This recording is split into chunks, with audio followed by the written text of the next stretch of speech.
perguntassem, quando eu tinha a idade do meu filho, que tem 16 anos, o que eu queria ser, não tinha a mínima ideia. Com 10 anos, se eu tentasse visualizar como é que eu seria como adulta, eu não tinha a mínima ideia. Eu criei, junto com 2 colegas, o Instituto Brasileiro de Biossíntese, que era com o objetivo de formar alunos e divulgar as ideias da biossíntese.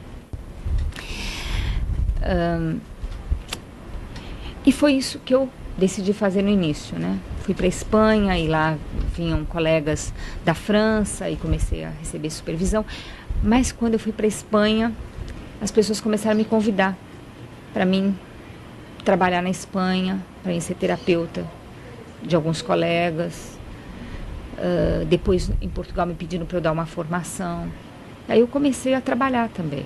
Então foi muito interessante.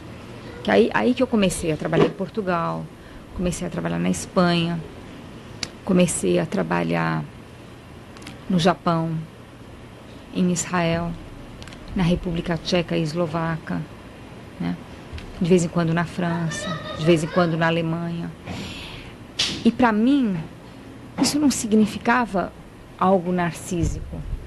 Eu sou convidada para tudo quanto é lugar, para trabalhar, não é isso. Para mim tinha um sentido, eu sempre falo isso para meus alunos, tinha um sentido de passaporte internacional, que era o oposto da minha mãe. Minha mãe, ela perdeu o passaporte. Minha mãe não podia andar por lugar nenhum. E eu comecei a sentir que eu poderia andar por qualquer lugar, em qualquer lugar eu me sentiria em casa. Não só que eu teria trabalho, em qualquer lugar eu tinha o que dizer. Portugal já é outra coisa totalmente diferente. Cada lugar tem características determinadas, né? O que foi difícil, sabe, foi voltar. Apesar de que eu continuo viajando, continuo trabalhando em vários lugares, foi difícil voltar para o Brasil. Porque eu realmente sentia, eu sou uma pessoa que tem boas intuições. Quando eu percebo uma coisa, é quase seguro que é aquilo mesmo. Então, o trabalho tinha se fechado no Rio de Janeiro, tinha acabado.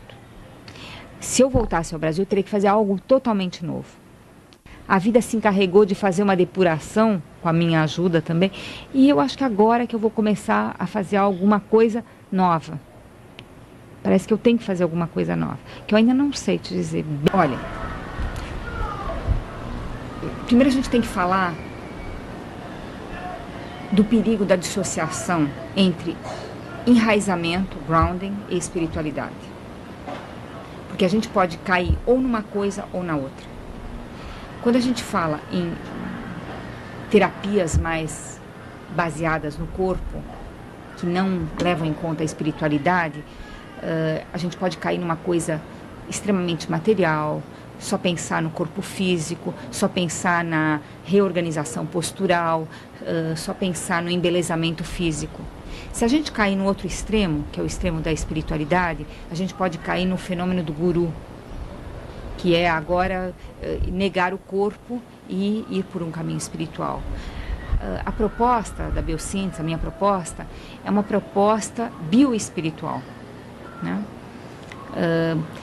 Que ela não resolve esse problema de como é que nós vamos aplicar nosso trabalho. Ela não resolve esse problema, mas eu acho que é uma forma de trabalho que me agrada profundamente, porque nós vemos o ser humano como essa corporificação essencial da vida emocional, social e espiritual. A gente leva em conta uma espiritualidade que tem por base o corpo físico, né?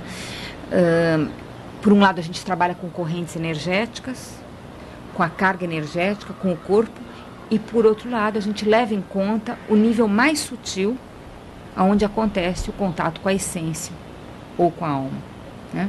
A gente pode dizer que esse trabalho é como se fosse uma dança entre corpo e alma, energia e essência, o ground interno e o ground externo. Se a gente continuar olhando para as coisas da velha forma, parece que não tem saída. Então eu queria falar um pouquinho dessas ideias do Rupert Sheldrake, que fala de campos mórficos. O que ele diz é o seguinte: esses campos mórficos,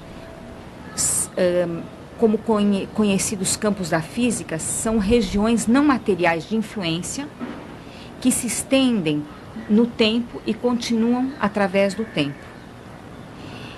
Esses campos mórficos estão localizados dentro e em volta dos sistemas que eles organizam.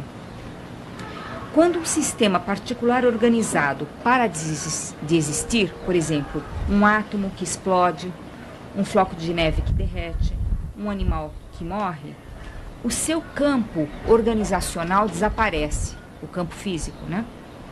Daquele lugar. Mas, noutro sentido, os campos mórficos não desaparecem. São padrões organizacionais potenciais de influência e podem aparecer fisicamente em outros tempos e lugares, quando e aonde as condições físicas forem apropriadas. Quando eles fazem isso, esses campos mórficos, eles contêm dentro de si a memória das existências físicas prévias.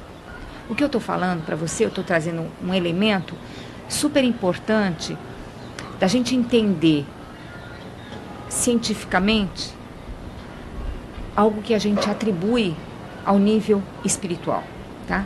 Que eu acho que esse é dos meus interesses, tem a ver com vida e morte. O contato com o coração é um nível que é mais profundo que o contato com nós mesmos. É algo que nos atravessa, que vai além de nós mesmos. Como se fossem as nossas raízes cósmicas. Só que explicar isso em palavras é muito difícil. São momentos na psicoterapia onde o terapeuta não tem que fazer mais nada. Isso acontece na relação aonde não tem mais palavras para explicar, não tem mais aonde tocar, não tem mais aonde soltar, não tem mais aonde respirar.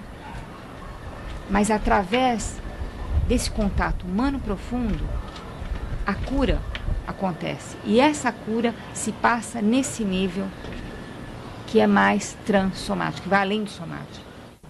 Eu sou muito grata a que a vida tenha me oferecido essa profissão, né? Porque eu sinto assim, cada momento eu estou me iniciando. Eu me sinto num processo iniciático.